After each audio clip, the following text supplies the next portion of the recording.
ಈಗ ಯಾವ ಜನರ ವಿರೋಧನೂ ಇಲ್ಲ. ಈಗ ರಾಮನಗರ ಜಿಲ್ಲೆಗೆ ಬೆಂಗಳೂರು ದಕ್ಷಿಣ ಜಿಲ್ಲೆ ಅಂತ ಹೆಸರಿಟ್ಟಿದ್ದಕ್ಕೆ ಕೇಂದ್ರ ಸರ್ಕಾರ ಜನರ ವಿರೋಧ ಇದೆ ಅಂತ ತಡೆ ಮಾಡಿದೆ ಅಂತ ಇವತ್ತು ಪತ್ರಿಕೆಗಳಲ್ಲಿ ನಾನು ಕೂಡ ನೋಡಿದೆ. ಜನರ ವಿರೋಧ ಇಲ್ಲ, ಆದರೆ ಜನನಾಯಕರ ವಿರೋಧ ಇದೆ ಅಷ್ಟೇ. ಜನನಾಯಕರ ವಿರೋಧ ಇದೆ ಅಷ್ಟೇ. ಆಮೇಲೆ ಬೆಂಗಳೂರು ಜಿಲ್ಲೆ, ಮೊದಲು ಬೆಂಗಳೂರು ಜಿಲ್ಲೆ ಅಂದರೆ ಈಗಿರ್ತಕ್ಕಂಥ 8 ವಿಧಾನಸಭಾ ಕ್ಷೇತ್ರ, ಬೆಂಗಳೂರು ಗ್ರಾಮಾಂತರದ 4 ಕ್ಷೇತ್ರ, ಆಮೇಲೆ ರಾಮನಗರ ಜಿಲ್ಲೆಯ 4 ಕ್ಷೇತ್ರ, ಇಷ್ಟು ಸೇರಿ ಮೊದಲು ಬೆಂಗಳೂರು ಜಿಲ್ಲೆ ಅಂತ ಇದ್ದಿದ್ದು. ಆಮೇಲೆ ಅದಕ್ಕೂ ಸುಮಾರೊಂದು ನಮ್ಮ ರಾಮಕೃಷ್ಣ ಹೆಗ್ಡೆ ಅವರು ಇದ್ದಾಗ ಅರ್ಬನ್ ಬೇರೆ ಆಯಿತು, ರೂರಲ್ ಬೇರೆ ಆಯಿತು. ಆಮೇಲೆ ರೂರಲಲ್ಲಿ 2 ಆಯಿತು, ರೂರಲ್ ಒಂದು, ರಾಮನಗರ ಒಂದು. ಅದರಿಂದ ಜನ ಏನು ವಿರೋಧ ಇಲ್ಲ. ರಾಜಕೀಯ ಕಾರಣಗಳಿಗೆ ವಿರೋಧ ಪಕ್ಷಗಳು ವಿರೋಧ ಮಾಡ್ತಾರೆ ಅಷ್ಟೇ.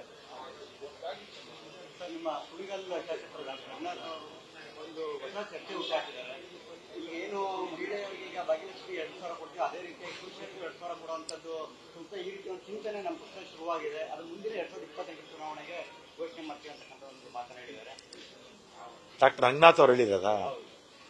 ರಂಗನಾಥ್ ಅವರು ಹೇಗೆ ಹೇಳಿದ್ರು, ಯಾರು ಅವ್ರಿಗೆ ಹೇಳಿದ್ರು ನನಗೆ ಗೊತ್ತಿಲ್ಲಪ್ಪ. ಅವ್ರ ಯೋಚನೆ ಅಲ್ವಾ. ಈಗ ಒಬ್ಬೊಬ್ಬರು ಒಂಥರ ಯೋಚನೆ ಮಾಡ್ತಾರೆ. ರಂಗನಾಥ್ ಅವರು ಆ ದಿಕ್ಕಲ್ಲಿ ಯೋಚನೆ ಮಾಡಿರ್ಬೋದು. ಹಣದ ಲಭ್ಯತೆ ಇದ್ರೆ ಕೊಡ್ಬೋದು, ಹಣ ಇಲ್ಲ ಅಂದ್ರೆ ಕೊಡಕ್ಕಾಗಲ್ಲ. ರಾಮನಗರ ವಿಚಾರವಾಗಿ ನೆಕ್ಸ್ಟ್ ಏನು ಕೇಂದ್ರ ಸರ್ಕಾರ ಮೊದಲ ಹಂತದಲ್ಲಿ ಉತ್ತರ ಕೊಟ್ಟಿದೆ. ನೆಕ್ಸ್ಟ್ ಏನ್ ಮಾಡ್ತೀರಿ ಅಂತ ರಾಜ್ಯ ಸರ್ಕಾರ. ಈಗ ಏನಾಗಿದೆ, ಕೆಲವು ಅಧಿಕಾರಿಗಳು ಕೇಂದ್ರ ಸರ್ಕಾರಕ್ಕಿರುತ್ತೆ, ಅವ್ರಿಗಿರ್ತಕ್ಕಂಥ ಅಧಿಕಾರನ ಅವರು ಚಲಾಯಿಸಿದ್ದಾರೆ ಕೇಂದ್ರ ಸರ್ಕಾರದವರು. ಇದು ಫೆಡರಲ್ ಸಿಸ್ಟಮ್ ಅಲ್ವಾ. ರಾಜ್ಯ ಸರ್ಕಾರಕ್ಕೆ ಕೆಲವು ಅಧಿಕಾರಿಗಳಿರುತ್ತೆ, ಕೇಂದ್ರ ಸರ್ಕಾರಕ್ಕೆ ಕೆಲವು ಅಧಿಕಾರಿಗಳಿರುತ್ತೆ. ಹೆಸರು ಬದಲಾವಣೆ ಮಾಡೋದು ಕೇಂದ್ರ ಸರ್ಕಾರಕ್ಕೆ ಸೇರಿರ್ತಕ್ಕಂಥದ್ದು. ಏನ್ ಮಾಡೋಕ್ಕಾಗಲ್ಲ, ನಾವು ಒತ್ತಾಯ ಮಾಡ್ಬೋದಷ್ಟೇ. ಈಗ ವಂಕಾಡೆ ಸ್ಟೇಡಿಯಂಗೆ ಇವ್ರ ಹೆಸರೇ ಇಟ್ಕೊಂಡ್ಬಿಟ್ರಪ್ಪ ಮೋದಿಯವರು, ಆಮೇಲೆ ಅಮಿತ್ ಶಾ ಇದು ದ್ವಾರಗಳು ಅಂತ. ಅವ್ರು ಬೇಕಾಗಿದ್ದು ಅವ್ರು ಮಾಡ್ಕೊಳ್ತಾರೆ.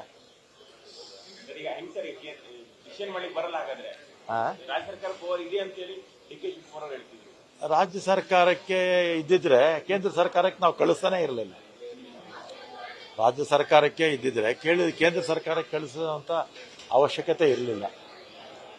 ಕೇಂದ್ರ ಸರ್ಕಾರಕ್ಕೆ ಕಳಿಸಬೇಕಾಗುತ್ತೆ. ಶನಿವಾರ ವಿವಿಧ ಕನ್ನಡಪರ ಸಂಘಟನೆ 20 ಬೇಡಿಕೆಗಳನ್ನ ಇಟ್ಕೊಂಡು ಕರ್ನಾಟಕ ಬಂದು ತೆಗೆದುಕೊಂಡಿದ್ದಾರೆ. ಅವರ ಬೇಡಿಕೆ ಅಂದ್ರೆ ನೀವೀಗ ಕೇಂದ್ರ ಸರ್ಕಾರದಿಂದ ಏನಾದ್ರು ಹೇಳ್ತಿರೋದು ಜಾರಿ ಆಗ್ಬೇಕು ಅಂತ, ಅದರ ಬೇಡಿಕೆಗಳಿದ್ದಾವೆ. ಸೊ ಸರ್ಕಾರ ಅದಕ್ಕೆ ಅವಕಾಶ ಇದೆಯಾ, ಬೆಂಬಲ ಇದೆಯಾ, ಪಕ್ಷದ ಬೆಂಬಲ ಇದೆಯಾ, ಏನ್ ಹೇಳ್ತಾರೆ ಸರ್? ಪಕ್ಷ ಸ್ಥಗಿತ ಆಗುತ್ತೆ, ನಿಮಗೆ ಮನವಿ ಕೊಟ್ಟಿದ್ದಾರಾ? ಮನವಿ ಲಿಖಿತ ರೂಪದಲ್ಲಿ ಕೊಟ್ಟಿಲ್ಲ, ಓರಲ್ ಆಗಿ ಹೇಳಿದ್ರು. ಇನ್ನೂ ಸಮಯ ಇದೆಯಲ್ಲ. ಅವ್ರ ಬೇಡಿಕೆಗಳು ನಮ್ಮ ರಾಜ್ಯದ ಪರವಾಗೇ ಇರುತ್ತೆ. ನೆಲ, ಜಲ, ಭಾಷೆ ಪರವಾಗಿ ಇವತ್ತೆಲ್ಲ ಹಲವಾರು ದಶಕಗಳಿಂದ ಅವರೆಲ್ಲ ಕೂಡ ಹೋರಾಟ ಮಾಡ್ಕೊಂಡು ಬಂದಿರತಕ್ಕಂಥವ್ರು.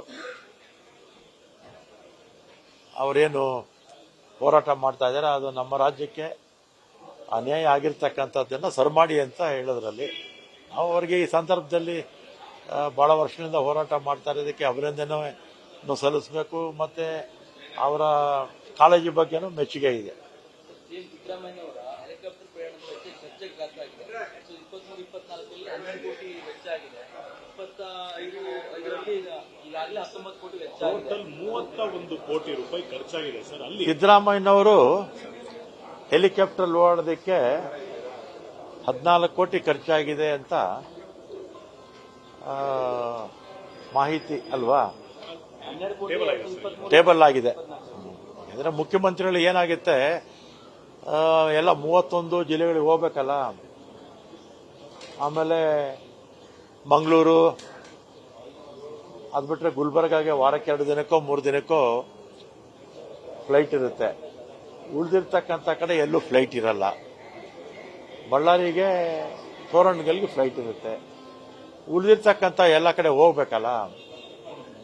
ಸಮಯದ ಅಭಾವ ಇರುತ್ತೆ. ಅದರಿಂದ ಮುಖ್ಯಮಂತ್ರಿಗಳಿಗೆ ಆ ಥರದ ಈ ನಮ್ಮ ರಾಜ್ಯದ ಮುಖ್ಯಮಂತ್ರಿ ಅಲ್ಲ, ಎಲ್ಲ ರಾಜ್ಯದ ಮುಖ್ಯಮಂತ್ರಿಗಳಿಗೂ ಕೂಡ ಓಡಾಟಕ್ಕೆ ಹೆಲಿಕಾಪ್ಟರ್ ಬಳಸ್ತಾರೆ. ಸಮಯದ ಅಭಾವ ಅಲ್ವಾ, ಅದನ್ನು ಉಳಿಸೋದಕ್ಕೋಸ್ಕರ ಓಡಾಡ್ತಾರೆ. ಅದರಲ್ಲಿ ನನಗೇನು ತಪ್ಪೇನು ಕಾಣಿಸ್ತಿಲ್ಲ. ನಮ್ಮ ದೇಶದ ಪ್ರಧಾನಮಂತ್ರಿಗಳು ನರೇಂದ್ರ ಮೋದಿ ಅವರು 8,000 ಕೋಟಿ ಕೊಟ್ಟು ಫ್ಲೈಟ್ ತಗೊಂಡಿದ್ದಾರೆ. ಅವರು ಬೇರೆ ಬೇರೆ ದೇಶಗಳಿಗೆಲ್ಲ ಹೋದಾಗ ಇಲ್ಲಿಂದ ಫ್ಲೈಟೇ ತಗೊಂಡು ಹೋಗ್ತಾರೆ. ರಾಜನಾಥ್ ಸಿಂಗ್ ಅವರು, ಅವ್ರಿಗೂ ಸ್ಪೆಷಲ್ ಫ್ಲೈಟ್ ಇದೆ. ಕೇಂದ್ರದ ಗೃಹ ಮಂತ್ರಿ ರಕ್ಷಣಾ ಮಂತ್ರಿ ಅವರು, ಆಮೇಲೆ ಅಮಿತ್ ಶಾ ಅವರು ಗೃಹ ಮಂತ್ರಿ, ಅವ್ರಿಗೂ ಸ್ಪೆಷಲ್ ಫ್ಲೈಟ್ ಇದೆ. ಅದಕ್ಕೆಲ್ಲ 100 ಕೋಟಿ ಖರ್ಚಾಗುತ್ತೆ. ಅದಕ್ಕೆಲ್ಲ ಪ್ರಧಾನಮಂತ್ರಿಗಳು 8,000 ಕೋಟಿ ತಗೊಂಡು ಹೊಸ ಫ್ಲೈಟ್ ತಗೊಂಡ್ರಲ್ಲ, ಅದ್ರ ಬಗ್ಗೆನೂ ಸ್ವಲ್ಪ ಚರ್ಚೆ ಆಗಲಿ. ವಾಣಿಜ್ಯ ವಿಮಾನಗಳ ಸಂಪರ್ಕ ಇರ್ತಕ್ಕಂಥ ಪ್ರದೇಶಗಳಲ್ಲಿ ಕೂಡ ಇವರು ಇದರಲ್ಲಿ ಓಡಾಡಿದ್ದಾರೆ. ಆ ಥರದ್ದು ಇಲ್ಲ. ಕೆಲವು ಸಂದರ್ಭಗಳಲ್ಲಿ ಸಂದರ್ಭ ನೋಡಿಕೊಂಡು, ಈಗ ಮಂಗಳೂರಿಗೆ ಹೋಗ್ಬೇಕಪ್ಪ ನಾನು, ಬೆಳಿಗ್ಗೆ 6 ಗಂಟೆಗೆ ಫ್ಲೈಟ್ ಇರುತ್ತೆ. 6 ಗಂಟೆ ಆದ್ಮೇಲೆ ಫ್ಲೈಟ್ ಸಿಗೋದಿಲ್ಲ. ಹುಬ್ಳಿಗೆ ಫ್ಲೈಟ್ ಹೋಗ್ಬೇಕಾದ್ರೆ ಬೆಳಿಗ್ಗೆ 6:15 ಹೋಗ್ಬೇಕು ಹುಬ್ಳಿಗೆ. ಇವನ್ ಬೆಳಗಾಂಗೂ ಅಷ್ಟೇ, ಬೆಳಿಗ್ಗೆ 6:15 ಫ್ಲೈಟ್ ಬಿಟ್ರೆ ಮತ್ತೆ ಫ್ಲೈಟ್ ಇರೋದಿಲ್ಲ. ಅಂತ ಸಂದರ್ಭದಲ್ಲಿ ಅಲ್ಲಿ ಫ್ಲೈಟ್ ಇದ್ರೂ ಕೂಡ ಟೈಮ್ ಅಡ್ಜಸ್ಟ್ ಆಗಲ್ಲ. ಅದರಿಂದ ಅದರಲ್ಲೇನು ತಪ್ಪೇನು ಇಲ್ಲ ಬಿಡಿ. ಮೈಸೂರಿಗೆ ಮಾತ್ರ ಆದ್ರೆ ಅವರಲ್ಲಿ ಮೈಸೂರಿಗೆ ಹೋಗ್ಬೋದು.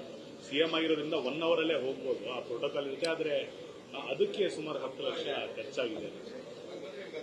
ಮೈಸೂರು ಸುಲಭ. ಮೈಸೂರಿಗೆ ಮಾತ್ರ. ಮೈಸೂರು ರೋಡು ಆ ಥರದ್ದೇನು ಸಮಸ್ಯೆ ಇಲ್ಲ. 1-1.5 ಗಂಟೆಲಿ ಹೋಗ್ಬೋದು. ಎಲ್ಲ ಸಮಯದ ಅಭಾವ ಏನೋ ಇರಬೇಕು. ನೀವು ಇದನ್ನು ಮಾತಾಡ್ಬೇಕಪ್ಪ ಮಾಧ್ಯಮದವರು. ಪ್ರಧಾನಮಂತ್ರಿಗಳು 8,000 ಕೋಟಿ ತಗೊಂಡು ಹೊಸ ಫ್ಲೈಟ್ ತಗೊಂಡಿದಾರಲ್ಲ. ರಾಜನಾಥ್ ಸಿಂಗ್ ಅವರು ಸ್ಪೆಷಲ್ ಫ್ಲೈಟ್ ಉಪಯೋಗಿಸ್ತಾರೆ, ಅಮಿತ್ ಶಾ ಅವರು ಸ್ಪೆಷಲ್ ಫ್ಲೈಟ್ಗಳು ಉಪಯೋಗಿಸ್ತಾರೆ. ಅದನ್ನು ಸ್ವಲ್ಪ ಚರ್ಚೆ ಆಗಲಿ. ಸರ್, ಇನ್ನೊಂದು ಸಾರಿಗೆ ಇಲಾಖೆಗೆ ಸಂಬಂಧಪಟ್ಟ ಹಾಗೆ ಇದು ನಿನ್ನೆ ಹೇಳಿದ್ರಲ್ಲ ಸರ್, FDC SDCಗಳು ಕೂಡ ಇನ್ಸ್ಪೆಕ್ಟರ್ ಪೋಸ್ಟ್ಗೆ ಪ್ರಮೋಟ್ ಆಗ್ತಿದ್ರು ಕೂಡ ಅಲ್ಲಿ ಒಂದಿಷ್ಟು ಬೇನಾಮಿ ಸರ್ಟಿಫಿಕೇಟ್ಗಳನ್ನ ಕೊಟ್ಟು ಕೆಲಸ ಪಡಿತಿದ್ದಾರೆ ಅಂತ ಆರೋಪ ಇರೋದು. ಕೊಟ್ಟಿದ್ರೆ ಆ ಥರದ್ದು ತನಿಖೆ ಮಾಡಿಸ್ತೀನಿ. ತಪ್ಪು ಮಾಹಿತಿ ಕೊಟ್ಟಿದ್ರೆ ವಜಾ ಮಾಡಿಸ್ತೀನಿ. ನ್ಯೂಸ್ ಫಸ್ಟ್ ನಿರ್ಭೀತಿಯಿಂದ ನಿಮ್ಮ ಪರವಾಗಿ.